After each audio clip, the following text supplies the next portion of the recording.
हम लोग का जो है कि भैया शिक्षक को, जो भी टीचर हो, उनको शिक्षण कार्य के अलावा किसी दूसरे कार्य में इन्वॉल्व ना किया जाए। ये सारा सिस्टम तब बिगड़ा जब स्कूल के टीचर को स्कूल बनाने की जिम्मेदारी मिल गई, उनको खिचड़ी बनाने की जिम्मेदारी मिल गई, उनको बच्चों को गिनने की जिम्मेदारी मिल गई, उनको बकरी गिनने की जिम्मेदारी मिल गई, उनको भैंस चराने वाले को गिनो, दारू पीने वाले को गिनो, कौन टॉयलेट बाथरूम करा उसकी फोटो बना के भेजो। What do mean?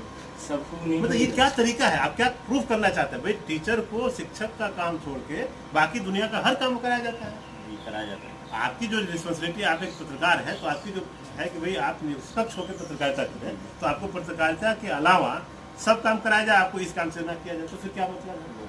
तो भाई आप किसी से रिजल्ट तभी हो, आपको रिजल्ट मिलेगा जब जो विषय है, जिस विषय के लिए आपको नियुक्त किया गया उसको उस काम में लगाया जाए। तो उसमें सुधार के लिए हम लोग अथक प्रयास रहेगा, और प्रयास यही है कि हम अपने सरकारी स्कूल को सुदृढ़ करेंगे। तब तक, जब तक सुदृढ़ नहीं होता है तब तक